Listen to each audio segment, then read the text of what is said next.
Welcome to the Alcohol Free Life podcast. I'm Janie Lee Grace. This is for you if you've quit the booze or you'd like to, or maybe you're just sober curious. I'll bring you tips and motivation without any judgment, and there'll be inspiration from experts, quit-lit authors, and sober heroes. Hi, this is Janie Lee Grace. Welcome to the podcast. Oh man, it's been so hot. I'm one of these people who do not fare well in the heat. It seems terrible to complain, doesn't it? And if you're somewhere else in the world and you're thinking, so what? What's she on about? So the temperature gets near 40. We're used to it. Well, we're kind of wimps here in the UK. Well, I am anyway. And I kind of melt when it gets too hot. So anyways, it's been a great week. We had a great event on Monday, the 22nd. Thank you so much to those people who came. Laura from Club Soda was just her amazing self. I love hearing Laura speak. She's so knowledgeable and just so passionate about what she does, and been sober 6.5 years. We heard from Sober Dave, who popped up and shared his story, really inspiring.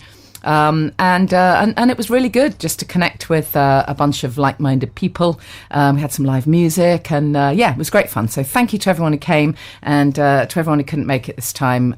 We'll keep you posted as to what's happening moving forward. And also this week, I went to the launch of the Clean Vic, great name. It's a no and low alcohol pub, just a pop-up. Sadly, it's just on for 2 days. It's all done and dusted now. So some of you might have made it down there in London. Just a brilliant idea by Sainsbury's supermarket to take an actual proper pub and turn it into a low and no alcohol pub. And it just worked brilliantly. We had a cocktail making class and a beer tasting and this whole range of amazing drinks, the alternatives to spirits, you know, the low and no alcohol alternatives. And there was obviously beer, and there was soft drinks, kombuchas.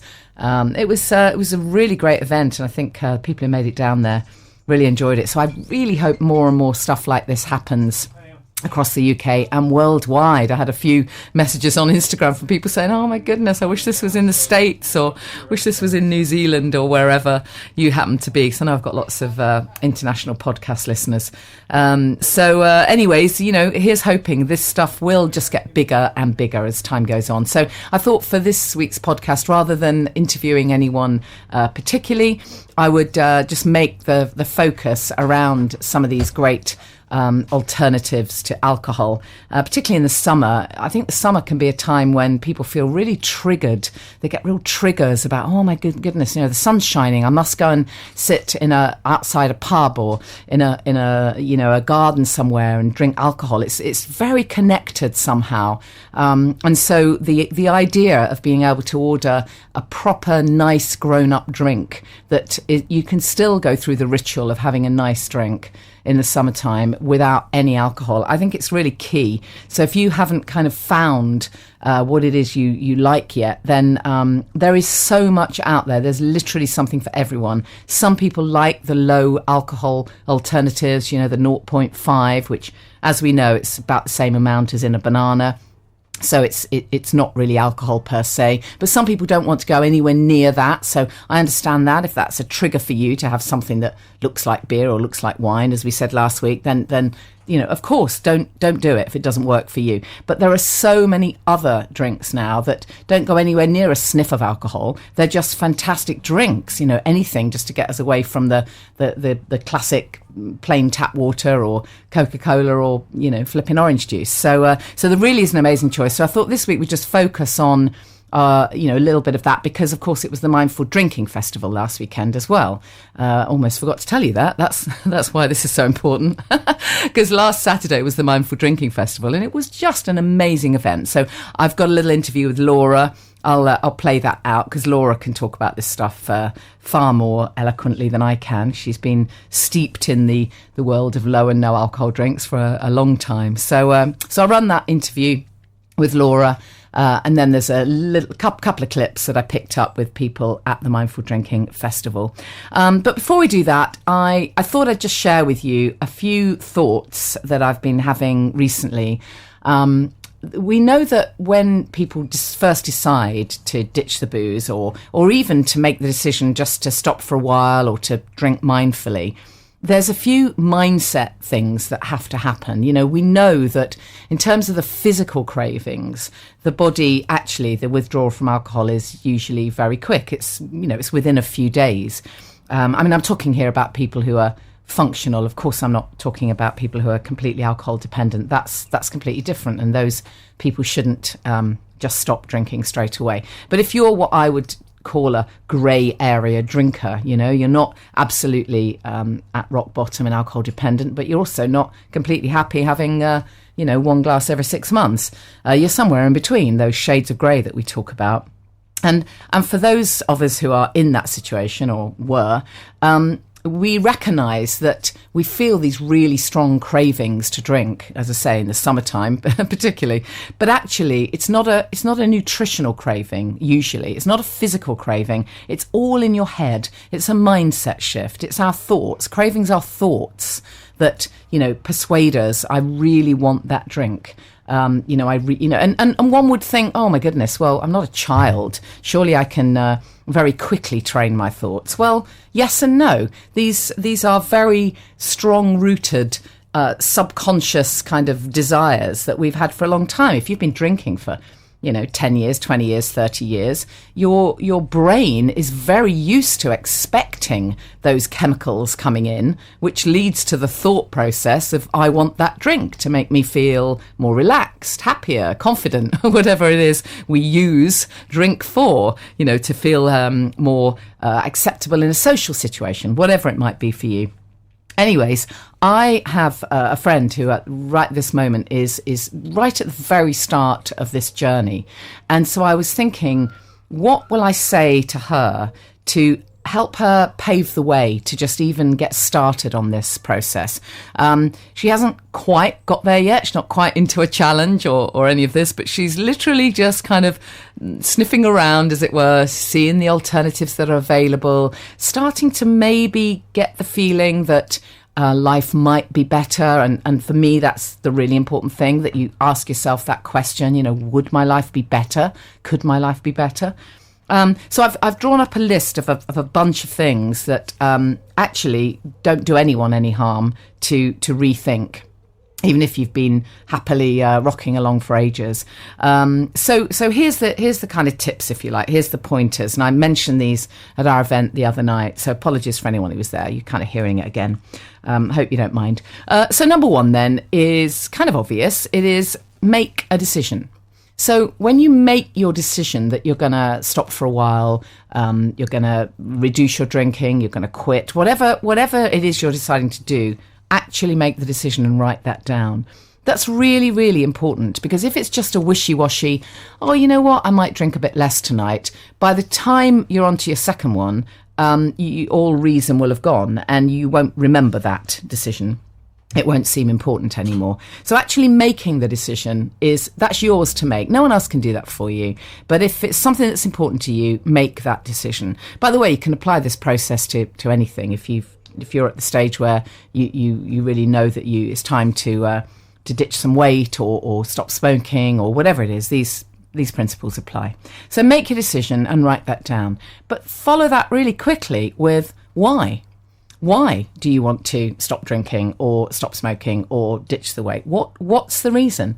And the reason needs to be really personal to you. So it's pointless saying why I want to stop drinking is because I recognise that alcohol is a drug and it does harm to the economy and the NHS and all the rest of it. That's nonsense. Your subconscious mind won't accept that at all. The very next time a drink's put in front of you, you'll probably just go, oh, sod the economy and everything else and give me a drink. It's the emotional why. It's your why. Why is it important to you? So this needs to be a really personal bit of writing you do here that you don't necessarily need to, well, I would say don't show it to anyone else. It's nothing to do with anyone else. It's why is this important to you?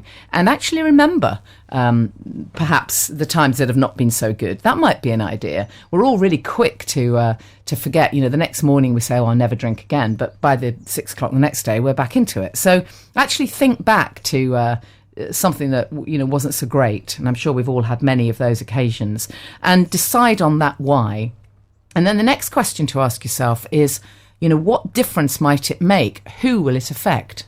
And then you can bring into the equation, well, will this actually affect my partner or my friends or my work or, whoever else is around you? Will it actually have an impact on them as well? The next little tip is one that I did not do myself. and I was the worse for it. And that is to tell someone. Well, actually, I did. I told one person. But thinking back, I really wish I'd been brave enough to tell my family, my partner, a friend. Actually, I only told the author of the book that I'd read. So it wasn't anyone who could hold me accountable in any way. And I wish I'd done that differently. So, easy for me to say, but if I had my time again, I would do that. So tell someone who you know cares about you, not someone who is going to say, oh, for God's sake, don't be ridiculous. You don't have a problem, just have one. Tell someone who cares about you, who you know will say, oh, well, wow, well done you, and how can I support you? Because that way you create accountability. Ask them to support you. Actually, tell that person what you're doing and say to them, I would really appreciate your support. So if we're going out for a drink or whatever it is, please don't persuade me. Please don't just go to the bar and order something for me until I've made my decision as to what it is. So that's really, really important. Number 5, I think I'm on to number 5, is think about this sober self-care. We call those evenings self-care and sobriety. What are the resources? What are the sober tools that work for you? What else are you going to do that makes you feel good? Because we think that drinking alcohol relaxes us and gives us confidence, makes us feel better, releases that dopamine and, all of the things that alcohol does. And yeah, it does it for about 5 minutes, granted. It will relax you because it will numb everything. It will remove inhibitions. So yes, you might feel a bit more confident. Sadly, the benefits, if you want to call them that, are very short-lived. And then, of course, we know about the rest. However, the craving, in inverted commas, the desire that we have to feel relaxed, to just say, oh, for God's sake, I've had a hell of a day, now I need to chill. Where else are you going to get that then? Because if you're not boozing, you're not doing what you've always done, you've got to do something. Because otherwise, that's when your thought processes kick in. And it's like, well, it's 6 o'clock and it's a gorgeous sunny day and everyone else is relaxing with a drink. What am I going to do? And that's where you've got to have a plan. So have your plan in place. What else do you enjoy? This is where you need the resources that work for you. And I've spoken about this on the podcast before. Finding those self-care resources that work for you. And it's not the same for everybody. For many people, getting out and doing some exercise works. And it's obviously a very healthy new addiction, in inverted commas, to put in place. But getting out in nature works for most people. Even if you don't think of yourself as someone who particularly likes nature, actually a walk through the park or through the woods, or if you're lucky enough to live by the sea, oh, how I wish, actually it won't do anyone any harm. So if you can't think of anything else, then go for a walk in nature at the time that you would normally start drinking. Having a bath, reading a fantastic book, watching a movie or a documentary, but not the kind of thing you would hole up and have a drink with, meeting someone for coffee, going bowling or ice skating, or the list goes on. You don't need me to go through every possible activity. But the fact of the matter is, for loads of us, lots and lots and lots of people I meet all the time, and they say, something, I've forgotten about stuff. I've forgotten about doing stuff. I've forgotten about hobbies and having fun and activities. And I haven't even thought of going near a bowling alley or a golf, play, whatever it's called, mini golf or anything for years. And that's because all our focus has been on, it's early evening, it's summertime, I'll be drinking. And suddenly this time can stretch. It literally feels like time stretches when you're not drinking. But you have to fill that time with something that makes you feel good. So find what that is for you. Find those resources for you. And then the last one is find a community, find a sense of a tribe. Now, many of you are already part of Club Soda, which is an online community, or you're part of the kind of Instagram community. You can find me there at Janie Lee Grace, and through me you can link to lots of other Instagram influencers, and I'm sure you many of you are already on Instagram. There are whole communities in towns and cities around the world where people meet up. There's lots of sober lunches, there's dry bars, there's lots happening now. And if there isn't anything happening where you are, start it. And maybe that's what you can do with your time, with your extra time. Just pitch out there and see if there's any like-minded people, because that sense of community is so important. We weren't meant to do stuff alone. I did this wrong. I really did this wrong, and it held me back, and it made me feel miserable for longer than I needed to. I now know that there was no reason for me to feel ashamed, and all of those ridiculous thoughts I had at the beginning, that sense of guilt and shame that I felt for 3 months before I dared come out. Crazy. I don't want you to have to go through that. So whatever it is you're doing, whether it's giving up the drink, giving up the smoking, ditching the extra food you don't need, whatever it is, find a sense of community, because there'll be other people who are doing, going through exactly the same thing, and they can support you and you can support them. And there's always someone ahead of you that you can be inspired by. And you know something? There's always someone behind you as well, so you can give back. And on that note, that's why I'm starting the Sober Club. I know there are lots of communities already out there, but I'm doing something a little bit different with the Sober Club. I've already mentioned it a few times. It's just at waiting list stage because I've got so much going on. I need to just get the website built and get it ready, but it won't be long. So just at this point, just sign up for the waiting list. That's all we have at the moment. You get a little PDF of tips. thesoberclub.com. It's just like a one page, so don't expect a fabulous website. But once we kick in, we're going to have, there will be a little membership fee. It won't be very expensive. And the first people that sign up now for the wait list, I'll be able to offer a stupidly cheap fee. I just want to get it rocking, get some feedback. And the focus and the emphasis will be on whatever stage you're at. So it doesn't matter if you're right at the beginning or if you've been sober 5 years. The focus is on, how can I make my life even better? How can I get well? How can I really achieve my goals? How can I find my purpose? How can I have optimum nutrition?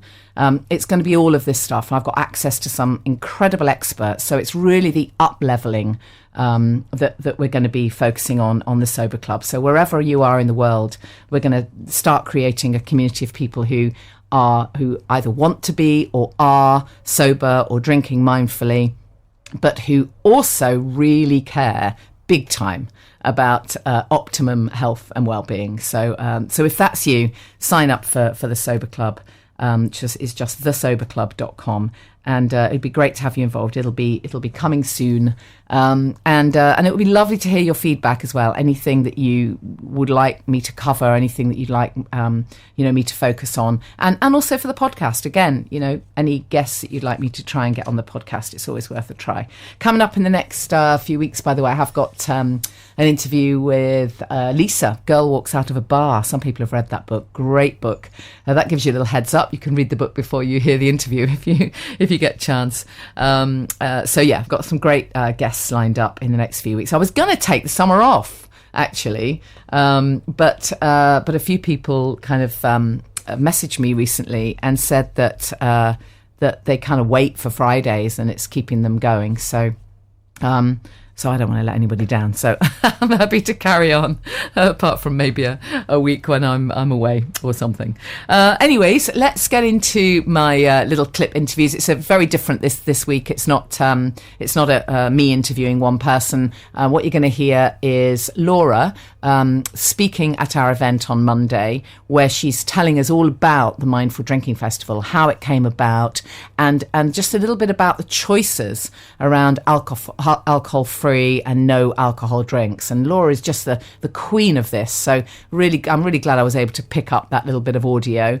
Again, for those of you who are at our event, you're going to be hearing it a second time. And then straight after that, you'll hear a couple of clips of people I interviewed at the Mindful Drinking Festival. So it's a little bit noisy. There's a bit of noise in the background, but they're very short. So it just gives you a flavour of some great drinks that are available to you once you've decided to ditch the booze. Those of you that don't know. So I describe it as a mindful drinking movement because our job isn't to tell you what to do, but to help support you to achieve whatever goal it is that you've set yourself to achieve, whether that's to cut down, stop for a bit, quit, or just explore, or just, take the weekends off, whatever it is that you've decided that you want to do, we're there to support you to do that. So it's a mindful drinking movement, and for that reason. And also because we now have venues and drinks brands as part of the membership who are all committed to making sure that we don't have to drink shit Coke when we go to the pub, basically. Or warm orange juice. Or warm orange juice, or any of those things. At the end of the day, I'm not 12. I'm not about to go and wait in the car for my dad. I want something interesting to drink. And so actually, it's really great that we've got brands like Sense of Spirits who are all part of this movement as well. So we do a number of things. We've got a community of nearly 40,000 people now changing their drinking habits. We've now got a guide. If you go to clubsodaguide.com, you'll see we're keeping the most comprehensive and up-to-date database of low and no alcohol drinks. There's 850 on there at the minute, easy for you to navigate.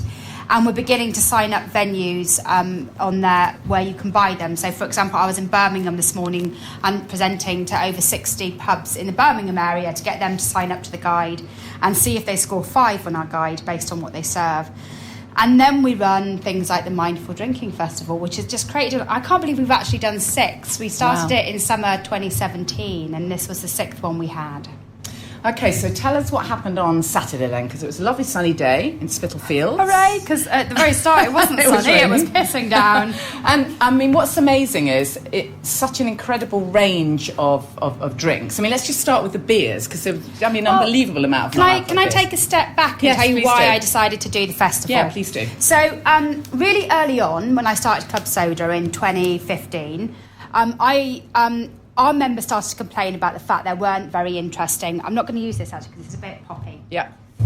That there are... Right, I'll turn it off and not use it. So our members started to complain there weren't very interesting drinks in pubs and bars. And actually in 2015, there wasn't really anything. And so we got some funding from Hackney Council to do some work here. And in fact, we even came here when it was passing clouds still.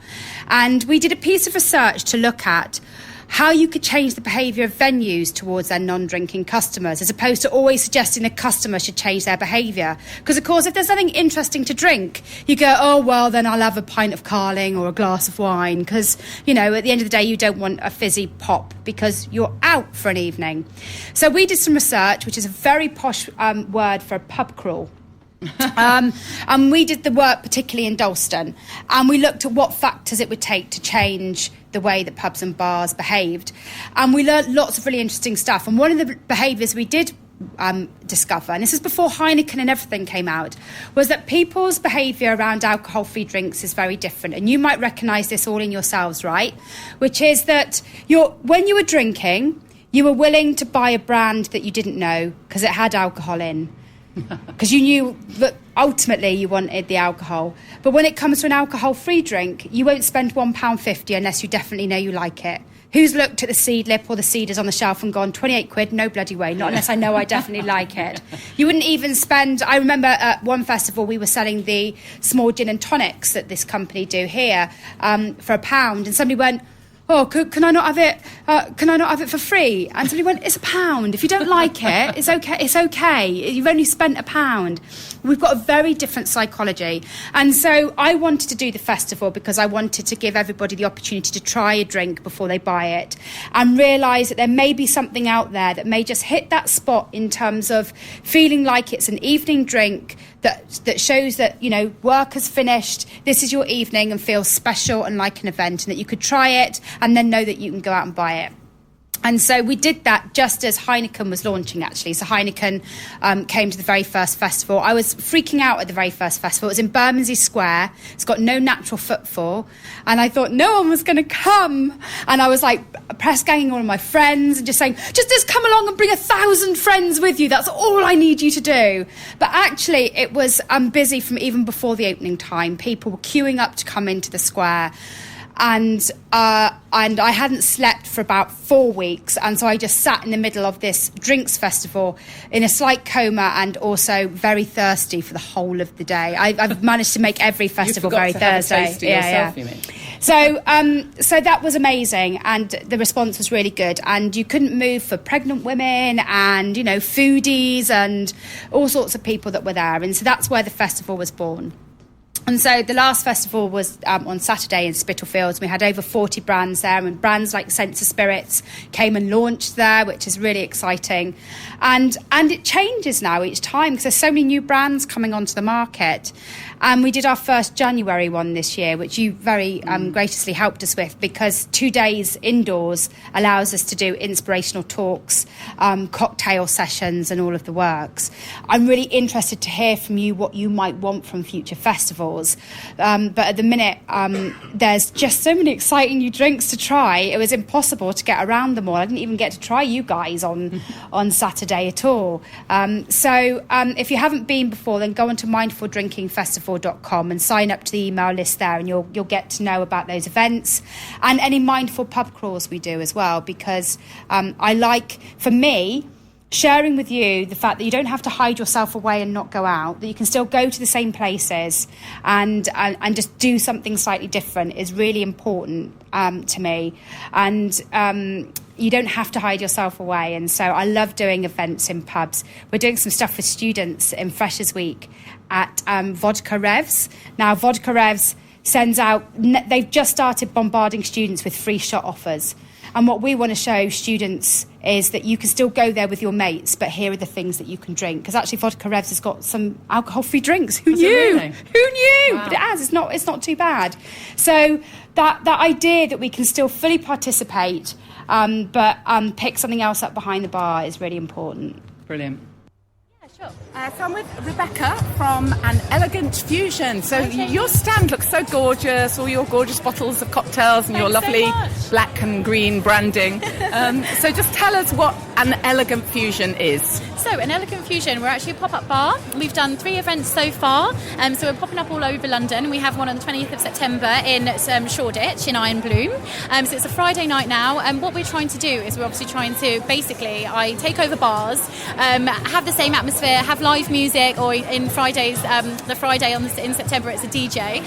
Create the same atmosphere as you would do in any other bar, however, serve non-alcoholic cocktails. So no one gets intoxicated, but we still have fun and we still know how to party. So yeah. Okay, so just give us an idea of like one cocktail you might make, just to whet our appetite. Yeah, so right now we've got Everleaf. We're working with Everleaf, and it's called Pop My Everleaf. So we've got pomegranates in there, and we have obviously the Everleaf spirits, non-alcoholic. We also have peaches, and then we top that up with a lemonade top, and also elderflower, and then we pop a little ice lolly in there as well. So to hopefully bring out the sunshine. Sounds gorgeous. Yeah. And where can people find you? What's the web address? So the web address is www. Sorry, too many W's. All the W's. Yeah, all the W's. .anelegantfusion.co.uk, and we're also on Instagram at @anelegantfusion, and also on Twitter. Fantastic. Yeah, Thank you. Thanks so much.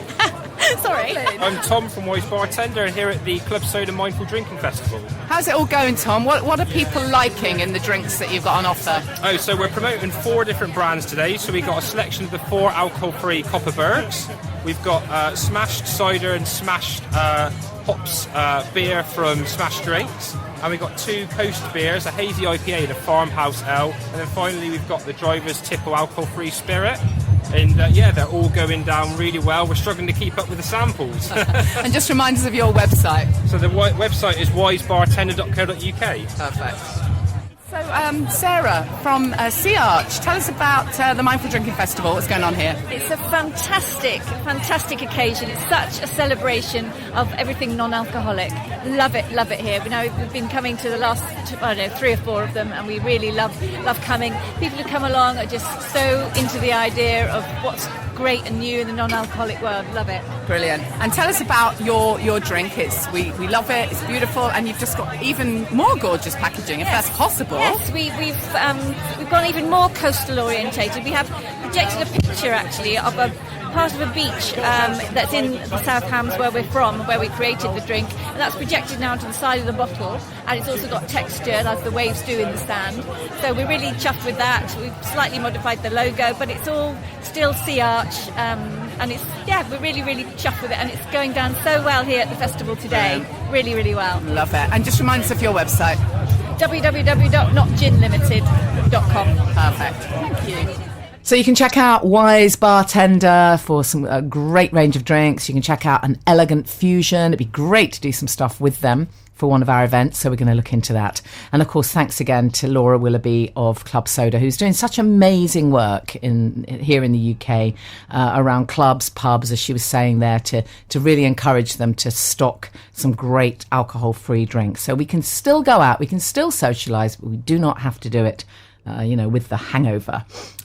Make sure you sign up for the waiting list, thesoberclub.com, and I'll look forward to seeing you same time next week. I think I've probably done enough about the self-care stuff. I think I've been going on about that. I would still love to hear your self-care tips, because I always love to hear what works for other people. So just maybe send me a message or pop it on Instagram or on Facebook. I do, by the way, still have some competitions. So if you are in the UK and you want to win some of these alcohol-free drinks, if you go to imperfectlynatural.com, that's my main website where I do all the health stuff. We've got some drinks to give away. I know there's some Jeffrey's tonics on there, which are great drinks. There may still be some left field kombucha on offer, and there could be something else. I can't remember, but we'll pop more competitions on there. So, I would love somebody to win the competition who's really into this stuff. So by all means, have a look there. There's also lots of other lovely stuff to win on our competitions. At the moment, I'm in the middle of my Platinum Awards, so that's where we recognise the best of natural and organic and eco products and services. So we do have a category for alcohol-free living. So we've got that includes drinks brands and experiences, if you like. So if you run a dry bar, you'd love to enter. We'd love to hear from you. That's just platinumawards.co.uk. And for everyone else, you can vote for some of these people who have entered. So that's quite a lot of action points I've given you there. Don't worry about any of them. Just do what you're doing, make your decision, stick with it, and give yourself a massive hug and enjoy the weather, and I'll see you soon. Thank you for listening to the Alcohol Free Life podcast with Janie Lee Grace. Please subscribe to us on iTunes, rate us, share on social media, and tune in again.